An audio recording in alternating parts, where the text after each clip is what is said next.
Isso é uma moeda e isso é uma nota. Na sociedade moderna, dinheiro movimenta toda a economia. Desde comprar roupa, comida ou remédios, pagar por serviços como acesso à internet ou energia elétrica, tudo depende de grana e cada país tem a sua versão de dinheiro. O Brasil tem o real, os Estados Unidos tem o dólar e assim por diante. Quando um país quer negociar com outro, os valores entre as moedas têm que ser equiparados de algum jeito e é por isso que existe a famosa taxa de câmbio. Moedas diferentes tendem a ter valores diferentes, como por exemplo, $1 vale aproximadamente R$5 no dia da publicação desse vídeo. Cada país é responsável por controlar a sua própria moeda. O controle da moeda é centralizado, ou seja, cada país manda no seu próprio dinheiro. Aqui no Brasil a gente tem o Banco Central, e o Banco Central pode interferir no fluxo da economia a qualquer momento. E esse poder de intervir na economia é um mega de um poder, porque intervir na economia significa intervir diretamente na vida das pessoas. Mas e se não fosse assim? E se o controle do dinheiro não fosse centralizado? E se um país não tivesse esse poder? Essa é uma possibilidade que ficou cada vez mais real conforme o mundo digital foi tomando conta do dia a dia da vida das pessoas. Ao ponto que em outubro de 2008 foi publicado um documento por Satoshi Nakamoto, definindo o que é e como funciona o Bitcoin. Ao que tudo indica, Satoshi Nakamoto não é nenhuma pessoa real, é um nome inventado por alguém que na época não quis usar o seu próprio nome no documento. Bitcoin é uma moeda digital, é a primeira moeda e talvez a mais importante moeda digital, mas passa longe de ser a única. Existem milhares de criptomoedas diferentes e até você pode criar a sua se quiser. O que importa é que as criptomoedas nasceram como uma forma de descentralizar a economia, de se livrar de um banco central. No sistema Bitcoin, moedas e notas são substituídas por linhas de informação codificadas, mas não um código qualquer. Porque tem que haver alguma forma de definir o que pertence a quem, com segurança, e essa informação tem que ficar registrada em algum lugar. Por isso essas informações são criptografadas, e é daí que vem o nome de criptomoedas. E como que é essa tal descentralização? Se você curte baixar uns arquivinhos na internet, já deve ter ouvido falar de uma tecnologia chamada Torrent. Torrent é uma tecnologia descentralizada de compartilhamento de arquivos. Não existe um único lugar para fazer o download de arquivos com torrent. Ao invés disso, a informação dos arquivos é dividida e espalhada por uma rede gigantesca de computadores, e quando alguém baixa um arquivo usando torrent, está pegando esse arquivo em pedaços em muitos lugares diferentes. Isso é algo semelhante ao que acontece com o Bitcoin, e essa é a parte descentralizada da brincadeira. Uma forma de pensar nisso é que Bitcoin não depende de um banco central, mas depende de uma rede gigantesca de computadores que usa uma tecnologia chamada de blockchain. Blockchain, na prática, é uma base de dados constantemente atualizada. Cada movimentação é registrada como se fosse um novo elo em uma corrente, ou um novo tijolinho de Lego encaixado em um outro tijolinho. As coisas vão se acumulando em um bloco cada vez maior. Como essas informações são criptografadas, cada dono de Bitcoin tem uma chave de acesso única, que se esquecer ou perder, aí já era, playboy. Vai ter Bitcoin perdido no limbo por aí. Não existe um banco ou uma conta corrente para guardar bitcoins, mas no lugar disso existem as carteiras virtuais, que não guardam a grana, guardam informação. As carteiras virtuais são um serviço, e é como o dono das bitcoins sabe o seu saldo, é como as operações de compra e venda são feitas, assim como são feitos os saques, as conversões de bitcoins digitais para o dinheiro real. Um dos motivos que as pessoas se interessam por Bitcoin é a anonimidade. Governos não têm acesso à sua vida financeira se só o que você usa é o Bitcoin. A questão é que Bitcoin não tem a mesma aceitação do dinheiro tradicional, o que complica bastante o lado prático de usar somente Bitcoin no dia a dia. E tudo isso é muito bonito até agora, mas de onde é que vem o valor do Bitcoin? Do meu ponto de vista, o valor vem de várias formas diferentes, ele vem da crença, da especulação e da escassez. Quando Satoshi Nakamoto inventou o Bitcoin, ele inventou com um número limitado, 21 milhões. E desses 21 milhões, mais de 19 já foram minerados.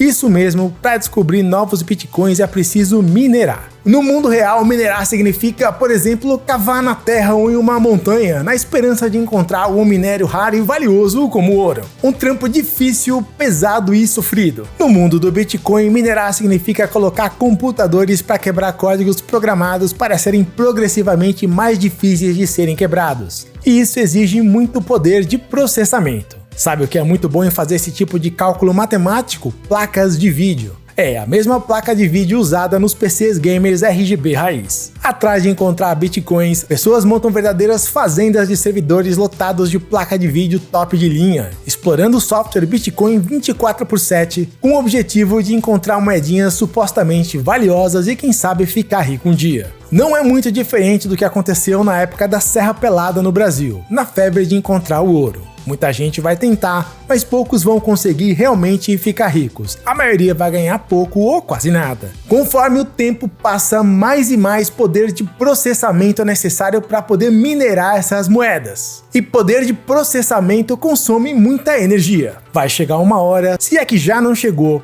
que minerar bitcoins vai ficar mais caro que o próprio valor das moedas. E aí essa conta não fecha mais. É uma parada que do meu ponto de vista é um grande esquema, daqueles que quem chega depois sustenta quem chegou primeiro. É preciso ter um fluxo constante de gente nova chegando, ou uma hora o negócio para de gerar grana suficiente até para quem chegou primeiro. Lembra que eu falei sobre crença, especulação e escassez? Então, quando qualquer um desses elementos começa a falhar, o valor da moeda virtual tende a diminuir até o ponto que colapsa. Claramente percebe-se que tem um lado político e até meio idealista e rebelde em querer criar uma moeda que não dependa do governo. Só que uma ideia assim, para realmente funcionar de verdade com esse objetivo, teria que ser amplamente aceita por todo mundo, inclusive pelos próprios governos. Bitcoin teria que ser aceito em qualquer estabelecimento ou serviço abertamente como se fosse uma forma de pagamento qualquer. A gente teria que chegar em uma loja e poder pagar com Bitcoin, coisa que eu acho praticamente impossível que aconteça, porque o governo abrir mão de poder é um evento muito mais raro que encontrar Bitcoins. E se usar Bitcoin diretamente é complicado, então o jeito é converter o valor dessas Bitcoins para dinheiro real. Sacar bitcoins da sua carteira e fazer essa conversão para o dinheiro centralizado me parece algo totalmente contraditório com o propósito das bitcoins, porque essa conversão não deixa de ser um tipo de taxa de câmbio também. Nessa hora, Bitcoin deixa de ser uma moeda independente e passa a ser uma moeda centralizada como aquela que ela foi criada para combater. E eu não tô dizendo que não dá para fazer dinheiro com o Bitcoin. Claramente ainda dá e tem gente que consegue fazer fortunas, mas não pelo ideal por trás da moeda descentralizada, mas jogando com a especulação de mercado, tentando descobrir qual criptomoeda vale mais, assim como qualquer outro investimento, que tem riscos onde poucos vão ganhar muito e muitos vão perder ou não ganhar quase nada.